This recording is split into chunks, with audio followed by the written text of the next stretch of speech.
Welcome back to Heja Framtiden, podcast on the future. My name is Christian von Essen. I'm recording here today from the Tech Arena in Stockholm. I'm standing here with Kseniya Lenarciak. Welcome to the show. Hello, good afternoon. Co-founder and CEO of a company called Sly. Please enlighten us. What is Sly? What do you do? So we offer wildfire monitoring as a service solution at Sly. So we come in at the detection and risk assessment of wildfires. So to be clear, we don't do prevention, we don't do response. We come in at the stage where prevention doesn't work out as planned. There is still an accident of sorts that leads to this first spark, first ignition. And we solve for time and space in detecting fires very, very quickly. And everywhere, meaning over very vast areas that include very remote areas potentially. And how does it work? So it's a platform that is enabled by sensors. So the first step, of course, is detection. This is how we detect fires everywhere very quickly, is using our gas-based sensors. Simplistically, you can think about them as artificial noses. So we classify chemical changes in the air, which is how we're able to detect literally smoke. So before even a human eye or camera or whatever device can see flames, we can already sense that there's been this first sort of incipient fire that's breaking out. Sensors are incredibly energy efficient. They run only on solar panel. They do not use batteries. Once installed in field, and they're installed directly on trees, they can stay there for 10 years without any maintenance.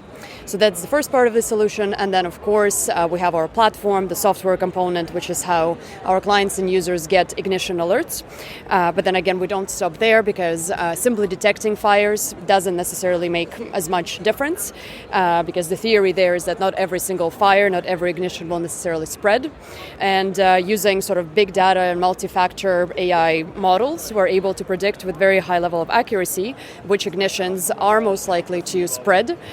We share those insights with our clients and users such that response is enabled to contain fires that would otherwise become most dangerous, potentially catastrophic. Amazing. And how big is this problem, would you say? Wildfires.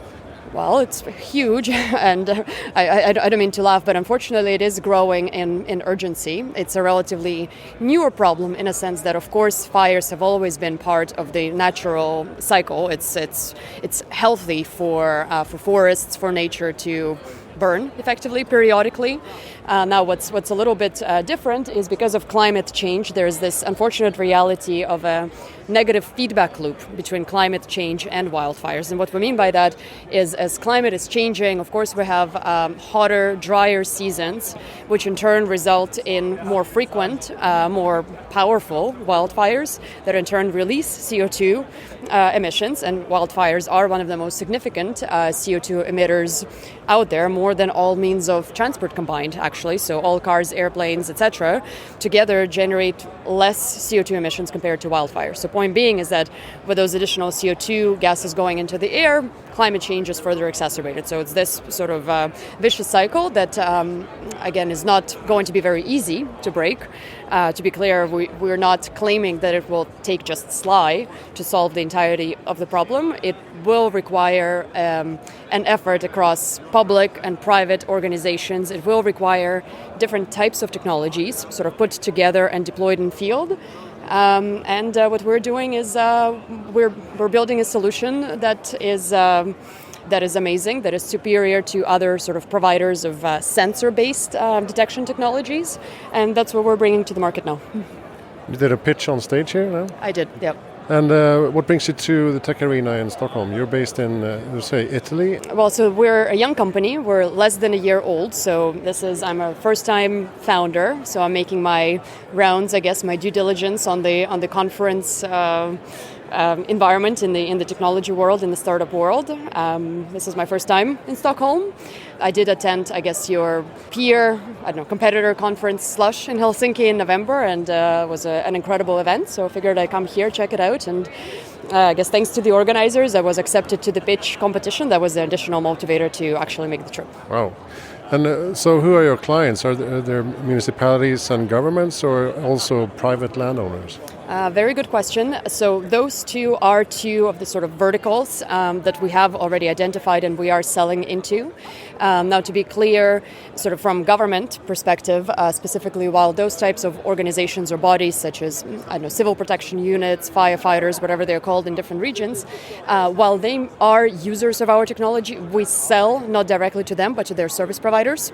So the best example is perhaps a systems integrator or some sort of IT services consultant that is already servicing those types of organizations. So we would sell into them, and then end users would be public authorities.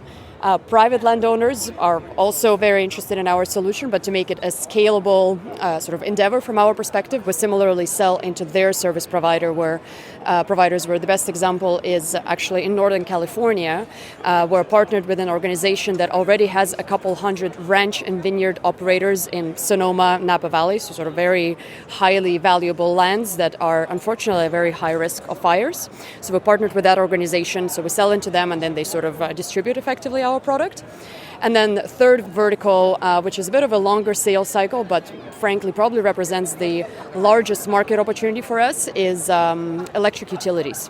And that's particularly in North America, because their sort of market is very mature in a sense that unfortunately there's been a couple of cases in the very recent past where some of the most devastating fires in America were caused by an electric line contact with vegetation.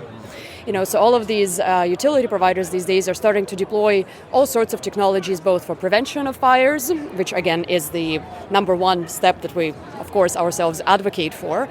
But then once prevention sort of doesn't work out as planned, the next best thing to do is to be able to detect all those fires such that they can be contained in time before spreading, which is where we come in. So point being is that electric utility sector is probably the largest opportunity for us in terms of market size, readiness to spend significant dollars, again, particularly in North America. Wow. So how did you come up with the idea initially? Well, we had a fire of our own. Usually how it starts. Yeah, unfortunately, yes, there is a bit of a personal, tragic story, but so we are originally... So two of the three founders are originally from Canada. So when we moved to southern Italy about 3 years ago now, we had a large fire on our agricultural land. And we started looking at available solutions in the market, and there wasn't really anything suitable for us, because at least back then, there are camera-based solutions, drones, but again, cameras tend to be very expensive, undoubtedly effective, but we couldn't afford to put several tens of $1,000 kind of value cameras. So we started playing with our own sensor devices that we did build literally for our own use at home. Wasn't supposed to be a business. We were very gainfully employed in big corporations.